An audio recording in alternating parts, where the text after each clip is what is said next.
Hello everyone. We will continue our chapter arithmetic progression. Arithmetic progression में हमने अब तक क्या पढ़ चुके हैं? लास्ट वीडियोस में आपने देखे होंगे कि अब तक हमने ये चीजें पढ़ चुकी है कि फर्स्ट सम क्या होती है, कॉमन डिफरेंस क्या होता है, एंड सम्स क्या होती है. लास्ट वाला वीडियो जो आपने देखा होगा उसमें हमने एंड सम्स निकालना सीखा था कि an equals to a plus n minus 1 into D. और हमारे क्वेश्चन जो ट्विस्ट करके पूछे जाते हैं उस पर हम बेस पर डिस्कस कर रहे थे. उसी को हम कंटिन्यू करते हुए आगे का क्वेश्चन हम देखते हैं. हमारी एक्सरसाइज नंबर चल रही थी 5.2. ठीक, हमारी जो एक्सरसाइज कंटिन्यूसली रनिंग में थी वो थी एक्सरसाइज नंबर 5.2.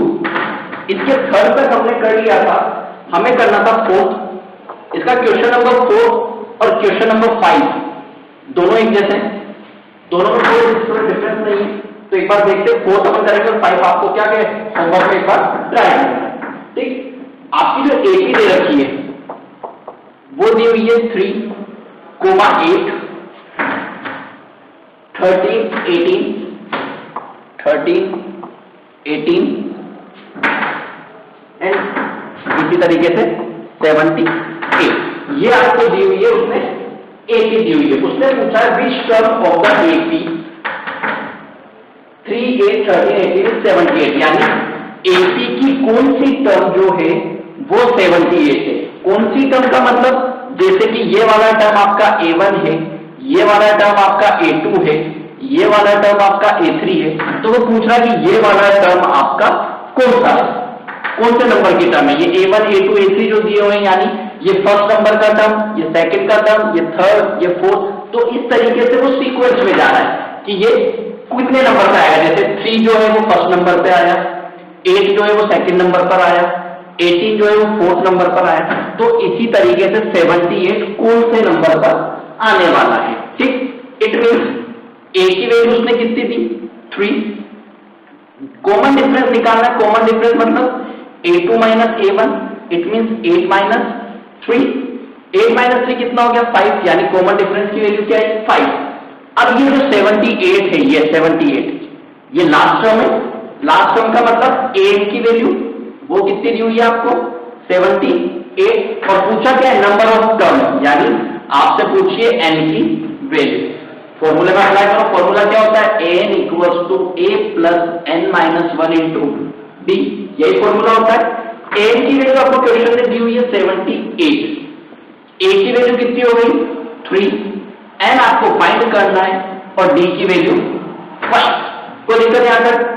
78 3 को इधर लिया, 78 minus 3 equals to 5n minus 5. इस 5 को अंदर मल्टीप्लाई कर दिया, सोल्व करो. 78 में से 3 गए तो 75.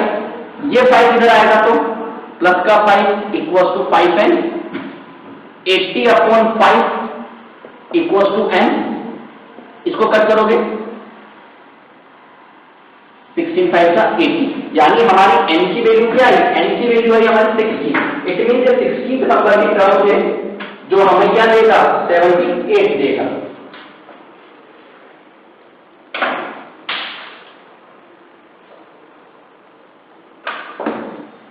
क्लियर है तक. सेम इसी तरीके से क्वेश्चन नंबर 5 में, क्वेश्चन नंबर 5 में भी आपको क्या दे रखा है an की वैल्यू दे रखी है कि लास्ट टर्म आपकी कौन सी होगी. तो उसी तरीके से आप क्या करना, क्वेश्चन नंबर 5 एक बार अटेम्प्ट करना. क्लियर है जी.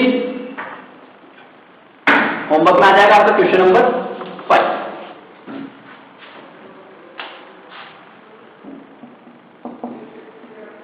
इसी की तरह आपका सेम क्वेश्चन नंबर 4 की तरह. ठीक, इसी तरीके से हम आगे बढ़ते हैं. हमारा next question, question number 6. Question number 6 क्या बोल रहा है, चेक वेदर. आपको क्या करना है, चेक करना है. चेक करके क्या बताना है कि जो इसने बोला है कि -150 is a term of AP 11, 8, 5, 2. यानी आपको क्या दिया हुआ है 11, 8, 5, 2 और इस तरीके से आपकी एपी आगे चलती जाएगी. और उसमें क्या था, चेक वेदर -150, यानी इस एपी में -150 आता है क्या, आपको ये चेक करना है. ठीक, यानी कि -150 हमारा क्या रहेगा लास्ट टर्म, क्योंकि इसी तरीके से एपी कंटिन्यू जा रहा है. यानी an की वैल्यू कितनी हो गई माइनस का 150. a की वैल्यू क्या हो जाएगी फर्स्ट टर्म, a मतलब फर्स्ट टर्म यानी कि 11. b निकालना है तो b की वैल्यू कितनी हो गई, d की वैल्यू होगी 8 माइनस 11 यानी कि माइनस का 3। और नंबर ऑफ टर्म, क्योंकि उसने पूछा n कितने नंबर से आ रहा है, -150 है भी या नहीं, तो आपको चेक करना है कि ये है या नहीं है। ठीक, फॉर्मूला क्या होता है हमारे पास, n की वैल्यू आपको फाइंड करनी है कि आता है या नहीं आता है। फॉर्मूला क्या होता है हमारे पास, an equals to a plus n minus 1 into d, ये फॉर्मूला होता है। n की वैल्यू कितनी दी हुई है, -150, a की वैल्यू आपने कितनी निकाली, 11, n आपको फाइंड करना है और d की वैल्यू माइनस का 3। सोल्व करो, -150 को इधर लाओगे तो 150 माइनस का 11 इक्वल टू -3n प्लस 3, इसको प्लस करोगे तो माइनस का 161 और ये -3 इधर आ जाएगा तो -161 और 3 माइनस का 164 और ये माइनस का 3। अब हमने देखा कि n की जो वैल्यू है वो हमारे सेक्शन में आ रही है, जबकि हमारा यहाँ पर सारे पार्ट जो है वो किसमें, एक इंटीजर फॉर्म में है। इट मीन्स ये जो आपका -150 है वो इस एपी का कोई भी प्रोग्रेशन का कोई भी एक इंटीजर नहीं है। तो हम लिख सकते हैं no -150 is not an integer. तो स्टेटमेंट है no -150 is not an AP, कि वो एक एपी का पार्ट नहीं है, an integer of this AP, हमारे उस एपी का वो इंटीजर पार्ट नहीं है। कोई दिक्कत है तक में नहीं।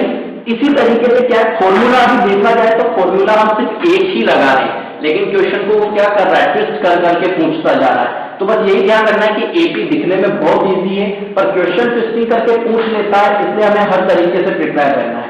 कोई डाउट होगा नहीं? चलो नेक्स्ट क्वेश्चन देखते हैं। नेक्स्ट क्वेश्चन अच्छा है 7, और 7 की तरीके से आपका 8 होगा 9 होगा, दोनों क्वेश्चन सेम है। 7, 8 और 9 तीनों के तीनों एक जैसे हैं। ठीक, तो चलो 7 ट्राई करते हैं, रख कर दो।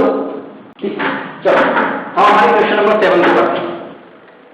7 क्वेश्चन नंबर 8 और 9 ये आपके रहेगा होमवर्क में, क्योंकि दोनों क्या है क्वेश्चन नंबर 7 की तरह। ठीक, 7 में क्या था, find the 31st term, find the 31st term, यानी वो क्या मांग रहा है, A31 की वैल्यू आपसे मांग रहा है। ठीक, दिया क्या क्या है, of an AP whose 11th term is 38, क्या दिया हुआ है, A11 की वैल्यू कितनी दी हुई है, 38।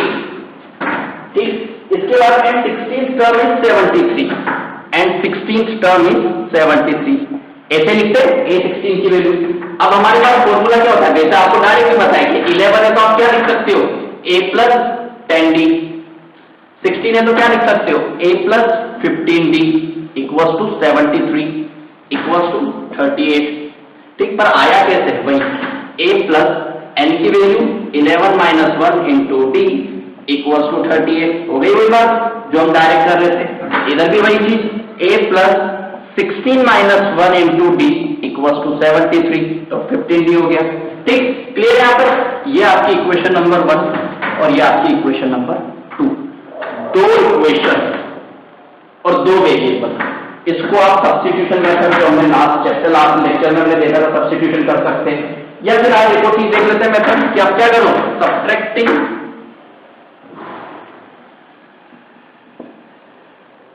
Equation 1 from equation 2। आप एक इक्वेशन में से दूसरी इक्वेशन को माइनस कर दो, यानी a plus 15D minus a plus 10D। Clear है यहां तक? इसके बाद 73 माइनस 38 कर दिया, सब्ट्रैक्ट करो, a plus 15D minus a minus 10D, 73 में से 38 माइनस करोगे तो 35, यही होगा। a से a कर, 15D में से 10D माइनस करोगे तो 5D equals to 35 and D equals to 35/5 equals to 7। ये आ गई आपकी D की वैल्यू। अगर D की वैल्यू आपकी 7 आ गई, A निकाल सकते हो। A क्या करना है, D की वैल्यू आप किसी भी इक्वेशन में पुट कर दो। ठीक, यहां पर लिख देते हैं value of D in equation 1। मैं इक्वेशन 1 में क्या करता हूं, बी की वैल्यू पुट करता हूं। इक्वेशन 1 क्या थी, a plus 10b equals to 38। a की वैल्यू आपको निकालनी है, 10 मल्टीप्लाई 7 इक्वल्स टू 38। कोई दिक्कत यहां तक, a इक्वल्स टू 38 माइनस 70 और a की वैल्यू आपकी आई माइनस 32। तो निकल यहां तक कि a की वैल्यू कितनी आई माइनस 32 और d की वैल्यू 7।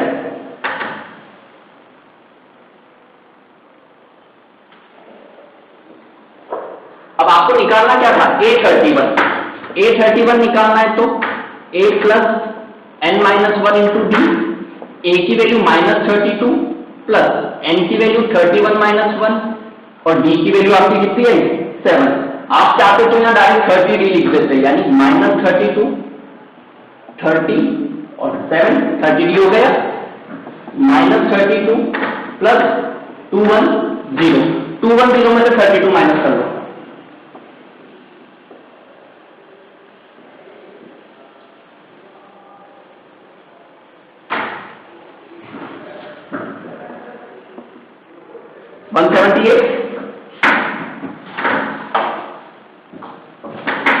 यानी हमारे 831 की वैल्यू कितनी आ जाएगी 178। कोई दिक्कत बेटा, इस क्वेश्चन में क्या करा हमने, हमें इसने बोला कि आपको क्या फाइंड करना है 831, तो 831 आपको फाइंड कर देना है। उसने बोला a11 जो है वो 38 है, तो a11 को क्या लिख सकता हूं मैं a प्लस 10d, क्योंकि ये हमने हमारा जो फर्स्ट लेक्चर था उसमें देखा था कि हमें क्या करना होता है, एक नंबर कम लेके चलना होता है। 11 है तो 10, 12 है तो 11, 30 है तो 29। सेम इसमें a16 की वैल्यू 73, 16 दिया था तो हमने क्या लिखा a प्लस 15d। अब हमारे पास दो इक्वेशन आई, दो इक्वेशन के साथ दो वेरिएबल हमें फाइंड करना है। फाइंड करने के लिए हमने क्या करा, एक इक्वेशन में से दूसरी इक्वेशन को सबट्रैक्ट कर दिया। लास्ट लेक्चर में मैंने ये भी बोला था आपको लास्ट वीडियोस में कि अगर आपने चैप्टर नंबर 3 पढ़ लिया होगा तो उसमें 3 मेथड है, उसमें से कोई सा भी अप्लाई कर सकते हो, या फिर सब्स्टिट्यूशन मेथड जो 10th में और हमने 9th में भी हमने वर्कशीट में सीखा था, आप वो भी क्या कर सकते हो, अप्लाई कर सकते हो। ठीक, कोई डाउट यहां तक में? सेम मेरा क्वेश्चन नंबर 8 और 9 एक बार ट्राई करना, इजी है क्योंकि क्वेश्चन को ट्विस्ट करेंगे। जितना ट्विस्ट होगा, आपने इसका बेसिक को पकड़ लिया तो इस चैप्टर से ज्यादा इजी चैप्टर पूरे 10th में नहीं है, बहुत इजी चैप्टर है, तो एटलीस्ट इसको ट्राई करना। क्लियर है यहां तक? तब कर दूं? चलो 8 9 आपका होमवर्क में था। नेक्स्ट क्वेश्चन हम देखते हैं 10th बहुत इजी क्वेश्चन है, समझ में आना चाहिए बट। ठीक, आपका 10 और 10 के जैसे आपका आ जाएगा 16 क्वेश्चन नंबर 10 और होमवर्क में आपके रहेगा क्वेश्चन नंबर 16। ये दोनों क्वेश्चन भी आपके क्या हैं, एक जैसे हैं, 10 और 16। 60 में थोड़ा सा एक स्टेप ज्यादा है बट दोनों एक जैसे ही हैं। क्या करना है वो हम देखते हैं। 10 को उसने क्या बोला, the 17th term of AP, the 17th term of AP। ये लो भाई, A17 17th टर्म का मतलब क्या हो गया, A17। ठीक, the 17th term of AP exceed the 10th term by 7, exceed the 10th term, यानी दो स्टोरी की बात कर रहा है। और जब हमने 9th में हमने वर्ड प्रॉब्लम सॉल्व करना सीखा था, linear equation in 2 variable, 8th में हमने सीखा था लीनियर इक्वेशन इन 1 वेरिएबल, तो हमने क्या कहा था, दोनों कंडीशन को आप स्टार्टिंग में क्या लेके चलोगे, इक्वल। ठीक, दोनों कंडीशन आपने क्या ले लिया, इक्वल, A17 AP। अब उसने क्या कहा कि 17th term of an AP exceed its 10th term by 7, यानी 17th टर्म एक्सीड है तो हम एक्सीड कहां कर देंगे, उसकी अपोजिट साइड में, तो ये एक्सीड बाय 7। ये चीज हमने पढ़ी थी। क्वेश्चन जो करेगा हमें उस स्टेटमेंट का क्या कर देना है, उल्टा, यानी 17th टर्म एक्सीड है तो हमने कहा एक्सीड कर दिया 10th में, cos of is equal to क्या। ठीक, क्लियर? A17 कैसे लिखेंगे, A प्लस 16D। 10 कैसे लिखेंगे, A plus 9D equal two plus 7। 16D कैसे आया भाई, A plus n minus 1 into D, 17 minus 1 16, A plus 10 minus 1 into D 9D। Clear है यहां तक? इस A से ये A कट, क्यों, क्योंकि दोनों इक्वल टू के तरफ है, आजू बाजू में है और दोनों का साइन क्या है, सेम साइन। डी की वैल्यू निकालनी तो 16d minus 9d equals to 7। 16 में से 9 माइनस करोगे 7d equals to 7 and d equals to 1। आपकी d की वैल्यू कितनी आई? 1 आई। बेटा कोई दिक्कत इसमें?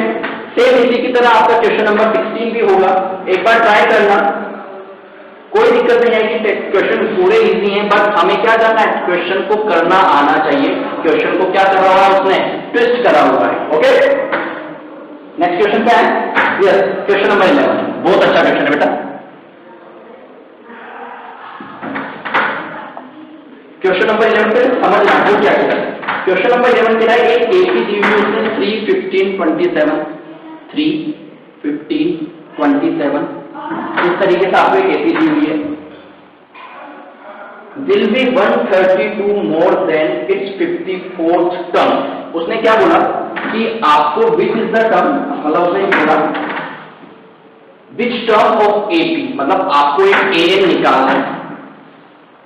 ठीक, which term of AP an जो क्या होगा 132 मोर होगा, यानी ये टर्म क्या होगी 132 मोर होगी किससे? A54 से। ठीक, ये बोला उसने क्या बोला कि which term of AP 3, 15, 27, 39 will be 132 more than 54, यानी आपको क्या निकालना है? an निकालना है जो क्या होगा 54 टर्म से कितना ज्यादा होगा 132। यानी ये जो टर्म है वो 132 मोर होगा, तो हमने 132 मोर कहां कर दिया? उस जगह पर। यहां तक ये स्टेटमेंट समझ आया? उसने क्या बोला कि आपको ये एपी दी हुई है 3, 15, 27, आपको टर्म बतानी है और वो टर्म बतानी है, यानी वो लास्ट नंबर बताना है जो 54 टर्म से 132 क्या होगा? ज्यादा होगा। ठीक, अब यहां पर आने के बाद आपके पास ए नहीं है, A54 नहीं है, यानी आपको दोनों निकालना पड़ेगा। इससे A54 निकाला जा सकता है, हो सकता है, चलो निकाल देते हैं। इससे A की वैल्यू क्या है? A मतलब फर्स्ट टर्म इज 3। D की वैल्यू कितनी है? D की वैल्यू है 15 माइनस 3, इट मीन्स 12।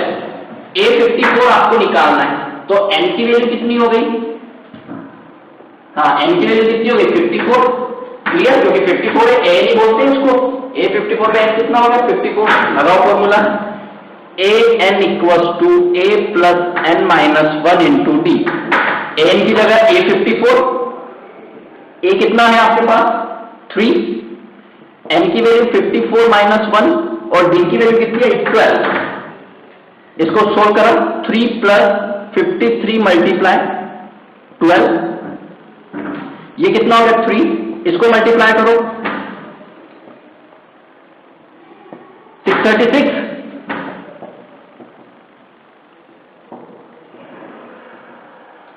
ठीक है, 636। ये आपका क्या हो गया? 636 हो गया। इसको ऐड कर दो, ये हो गया आपके पास 639। क्लियर यहां तक? यानी हमारे पास A54 की वैल्यू कितनी आई? 639। अब हमें क्या निकालना है? an निकालना है, तो A54 की वैल्यू यहां पुट कर दो, यानी an equals to 639 plus 132। Solve करो इसे, an इक्वल्स टू यानी 771। ये तो आया लास्ट टर्म an की वैल्यू कितनी आई? 771। बट आपको निकालना क्या था? विच टर्म, यानी नंबर ऑफ टर्म। ये तो an आया, यानी लास्ट नंबर 771 आया, बट आपसे क्या पूछा था? Which term. विच टर्म यानी नंबर ऑफ टर्म, यानी n की वैल्यू, यानी यहां लिख सकता हूं a plus n minus 1 into D equal to 771 by दिया हुआ है। ये क्वेश्चन ने दिया हुआ है हमें। ठीक, a की वैल्यू आपके पास है, a कितना कंसीडर करा हुआ है आपने? 3 प्लस n आपको फाइंड करना है, और d की वैल्यू कितनी दी हुई है? 12 इक्वल्स टू 771। इसको सोल्व करते हैं, ये हो गया 12n minus 12, 771 minus 3, 12n equals to 771 minus 3 plus 12, 12n equals to, इसको सोल्व करो, ये हो गया 780, और n निकालना है तो 780 बाई 12। यानी n इक्वल टू 65, यानी 65 नंबर की टर्म ऐसी होगी जो क्या होगा 771 ला के देगी। तो बेटा कोई दिक्कत यहाँ तक हो जाएगा इजीली? कोई डाउट कोई कंडीशन के इसमें कोई डाउट है? एक बार फिर मैं एक्सप्लेन कर देता हूं कि उसने क्या बोला। उसने ये चीज कही कि आपको ये बताना है अपने 11 क्वेश्चन में which term of AP, which term का मतलब हो गया कौन सी टर्म, कौन सी टर्म का क्या पूछ रहा है वो नंबर ऑफ टर्म, तो नंबर ऑफ टर्म निकाला हमने। बट ये which term of an AP 3, 15, 27, 39 will be more than 54 term, यानी क्या होगा जो नंबर होगा जो आपको निकालना है एन की वैल्यू वो 54 टर्म से कितनी ज्यादा होगी 132 क्या होगी ज्यादा होगी। तो हमने इक्वेशन बनाई N equal to A54 plus 132, बस हमने देखा कि हमारे पास A54 ही नहीं है तो हमने सबसे पहले क्या करा A54 को कैलकुलेट करा।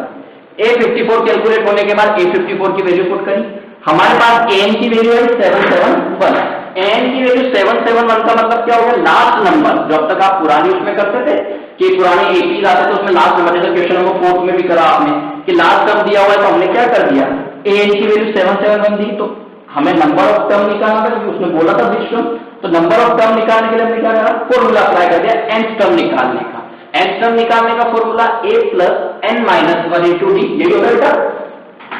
इसको सोल्व करना स्टार्ट करा, a की जगह a की वैल्यू डाली, d की जगह d, और सोल्व करने निकाला कि वो 65 नंबर की टर्म होगी जो क्या देने वाला है आपको 771।